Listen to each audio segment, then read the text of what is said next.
کبھی سوچا ہے کہ ہم انسان گروپس میں کیوں بن جاتے ہیں؟ یہ ہم اور وہ کی لکیریں آخر کہاں سے آتی ہیں؟ آج ہم بالکل اسی چیز کی تہہ تک جائیں گے۔ پریجڈس اور ڈسکریمنیشن یعنی تعصب اور امتیازی سلوک، اس کے پیچھے کی سائیکالوجی کو سمجھیں گے۔ دیکھتے ہیں کہ ہمارا دماغ یہ خطرناک تقسیم پیدا کرتا کیسے ہے۔ تو بنیادی سوال یہی ہے، آخر کیا وجہ ہے کہ ہمارے ذہن، ہمارے دماغ دنیا کو ہم اور ان میں ڈیوائیڈ کر دیتے ہیں؟ دیکھیے، یہ صرف کوئی عام سا خیال نہیں ہے، یہ ایک بہت پاورفل ذہنی رجحان ہے جو سوسائٹیز میں گہری گہری دراریں ڈال دیتا ہے۔ چلیں اس کو کھول کر دیکھتے ہیں۔ اچھا، تو اس سفر میں ہم سب سے پہلے اس ورسز دیم کی جو بنیادی تقسیم ہے اس کو سمجھیں گے، پھر آگے بڑھ کر اس کی کوگنیٹو اور ایموشنل یعنی ذہنی اور جذباتی جڑوں کو تلاش کریں گے۔ اس کے بعد ہم دیکھیں گے کہ گروپ کی پاور اس آگ کو ہوا کیسے دیتی ہے، اور اس کے لیے ہم مشہور رابرٹس کیو ایکسپیریمنٹ کا جائزہ لیں گے، اور بالکل آخر میں ہم اس تقسیم کو ختم کرنے کے لیے کچھ سائیکولوجیکل سولوشنز پر بھی بات کریں گے۔ تو اس پیچیدہ ٹاپک کو ٹھیک سے سمجھنے کے لیے ضروری ہے کہ ہم پہلے کچھ بیسک کانسیپٹس کو کلیئر کر لیں، سمجھ لیں کہ یہ وہ بنیادیں ہیں جن پر ہماری پوری ڈسکشن کی عمارت کھڑی ہوگی۔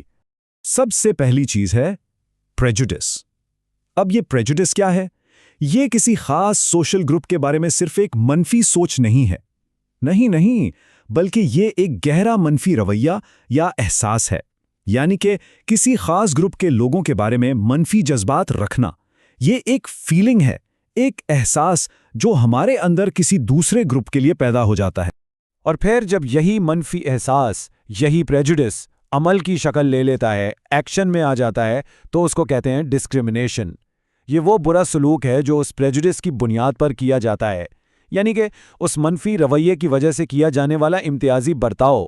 بالکل سیدھے لفظوں میں اگر کہیں تو پریجوڈس آپ کے اندر کا احساس ہے اور ڈسکریمنیشن آپ کا باہر کا عمل ہے۔ اور تیسرا امپورٹنٹ کانسیپٹ ہے اسٹیریوٹائپس۔ اب یہ کیا ہے؟ یہ کسی خاص گروپ کے بارے میں پہلے سے قائم کیے گئے بلیفز یا خیالات ہوتے ہیں، یعنی کسی گروپ کے بارے میں پہلے سے بنائی ہوئی عام رائے جو ضروری نہیں ہے کہ سچ ہو۔ اصل میں یہ ہمارے دماغ کے شارٹ کٹس ہیں جو اکثر و بیشتر غلط بھی ثابت ہوتے ہیں اور نقصان دہ بھی۔ تو اب جب ہم یہ بنیادی ٹرمز سمجھ چکے ہیں تو اصل سوال پیدا ہوتا ہے، یہ تعصب، یہ پریجوڈس آتا کہاں سے ہے؟ اس کی جڑیں کہاں ہیں؟ اس کی جڑیں ہمارے دماغ کے دو حصوں میں ہیں۔ ایک ہے ہمارا سوچنے کا انداز جسے ہم کوگنیشن کہتے ہیں، اور دوسرا ہے ہمارے جذبات یعنی ایموشنز۔ تو دیکھیں، پریجوڈس کے دو بڑے سورسز ہیں، ایک ہے کوگنیٹو یعنی ذہنی، اور دوسرا ہے ایموشنل یعنی جذباتی۔ ذہنی سطح پر کیا ہوتا ہے؟ ہمارا دماغ دنیا کو آسان بنانے کے لیے قدرتی طور پر لوگوں کو گروپس میں تقسیم کر دیتا ہے، اسے کہتے ہیں کیٹیگرائزیشن۔ اب یہ خود پریجوڈس نہیں ہے، لیکن ہاں، یہ اس کی بنیاد ضرور رکھتا ہے۔ دوسری طرف جذباتی سطح پر ایک چیز کام کرتی ہے جسے کہتے ہیں اسکیپ گوٹ تھیوری۔ اس تھیوری کے مطابق جب ہم فرسٹریٹ ہوتے ہیں، مایوس ہوتے ہیں، تو اپنی ناکامی کا سارا غصہ کسی کمزور یا ناپسندیدہ گروپ پر نکال دیتے ہیں۔ ذہنی تعصب کی ایک بہت عام مثال ہے آؤٹ گروپ ہوموجینٹی ایفیکٹ۔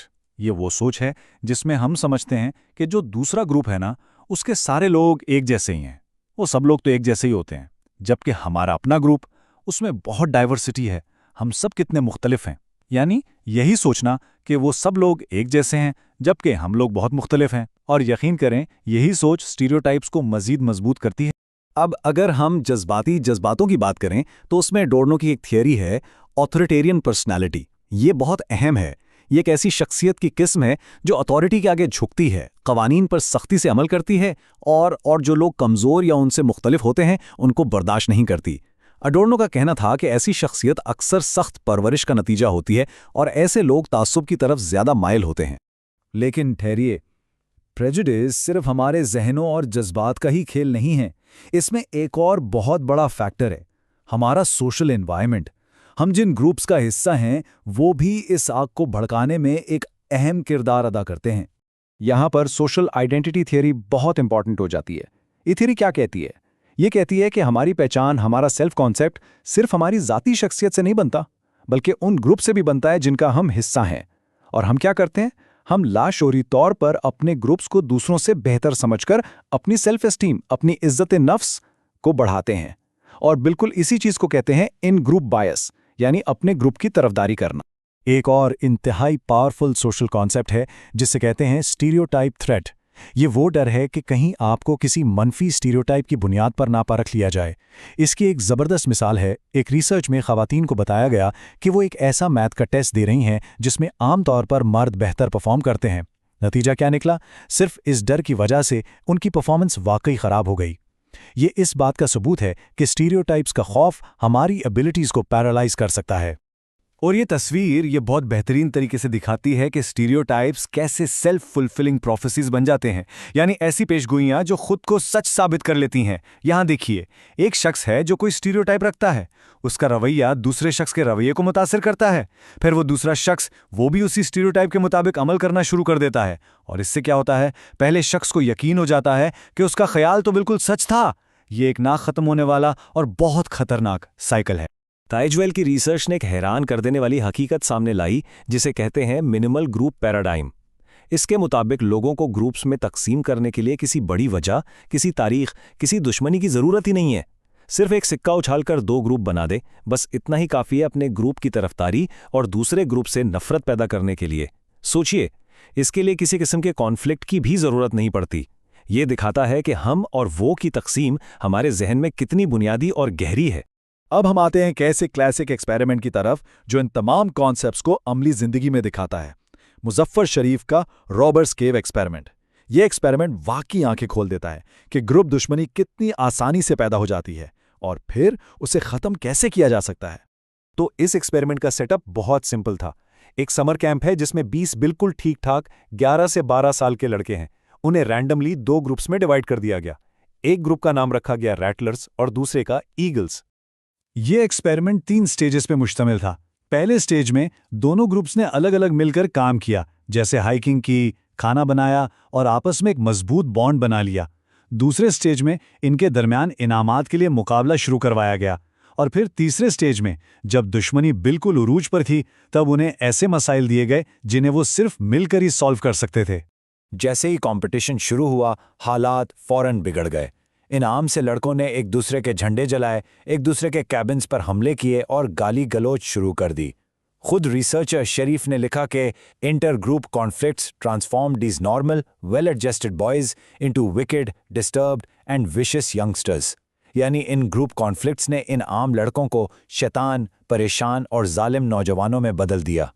یہ ثبوت تھا کہ صرف کمپٹیشن کتنی تیزی سے نفرت پیدا کر سکتا ہے۔ تو یہ دشمنی ختم کیسے ہوئی؟ یہ صرف اس وقت ختم ہوئی جب دونوں گروپس کو مل کر سپر آرڈینیٹ گولز پر کام کرنا پڑا۔ اب یہ کیا ہوتے ہیں؟ یہ ایسے مشترکہ مقاصد ہیں جنہیں کوئی ایک گروپ اکیلا حاصل نہیں کر سکتا تھا، جیسے کہ مل کر ایک خراب بس کو ٹھیک کرنا۔ اس ایکسپیریمنٹ سے جو سب سے اہم بات سامنے آئی وہ یہ تھی، مقابلہ دشمنی پیدا کرتا ہے، لیکن مشترکہ مقاصد وہ کوآپریشن کو فروغ دیتے ہیں۔ تو اب سوال یہ اٹھتا ہے کہ اگر تعصب اتنی آسانی سے پیدا ہو سکتا ہے تو کیا اس کو کم کرنے کے بھی کوئی طریقے ہیں؟ خوش قسمتی سے سائیکالوجی اس کا جواب ہاں میں دیتی ہے اور اس تقسیم کو پاٹنے کے لیے کچھ حل بھی پیش کرتی ہے۔ اس مسئلے کا ایک بہت مشہور حل گورڈن آلپورٹ نے پیش کیا، جس سے کہتے ہیں دی کانٹیکٹ ہائپوتھسس۔ یہ نظریہ کہتا ہے کہ اگر مختلف گروپس کے لوگ مناسب حالات میں ایک دوسرے سے ملیں تو ان کے درمیان تعصب کم ہو سکتا ہے۔ لیکن یہاں ایک بہت اہم بات ہے، یہ اتنا سادہ نہیں ہے۔ سب سے اہم لفظ ہے مناسب حالات، کیونکہ اگر حالات صحیح نہ ہوں تو یہی کانٹیکٹ تعصب کو کم کرنے کے بجائے بڑھا بھی سکتا ہے۔ تو پھر وہ مناسب حالات ہیں کیا؟ ریسرچ نے 4 اہم شرطیں بتائی ہیں۔ پہلی شرط، دونوں گروپس کا سوشل سٹیٹس برابر ہو۔ دوسری شرط، ان کا کانٹیکٹ صرف تھوڑی دیر کا نہ ہو بلکہ قریبی اور مسلسل ہو۔ تیسری شرط، بالکل رابرز کیو کی طرح وہ مل کر مشترکہ مقاصد یعنی سپر آرڈینیٹ گولز کے لیے کام کریں۔ اور چوتھی شرط، سوسائٹی کے قوانین اور سوشل نارمز بھی برابری کی حمایت کرتے ہوں۔ جب یہ چاروں شرطیں پوری ہوتی ہیں تب کانٹیکٹ واقعی بہت ایفیکٹو ثابت ہوتا ہے۔ تو آخر میں ہم اس سوال پر آ کر رکتے ہیں، اگر ہمارا دماغ قدرتی طور پر اس ویس دیم، ہم اور وہ کی تقسیم پیدا کرنے کے لیے بنا ہے، تو پھر وہ کون سا ایک چھوٹا لیکن جان بوجھ کر اٹھایا گیا قدم ہے جو ہم سب لے سکتے ہیں تاکہ ان کو ہم کا حصہ سمجھا جا سکے؟ شاید اس سوال کا جواب تلاش کرنا ہی تبدیلی کی طرف پہلا قدم ہے۔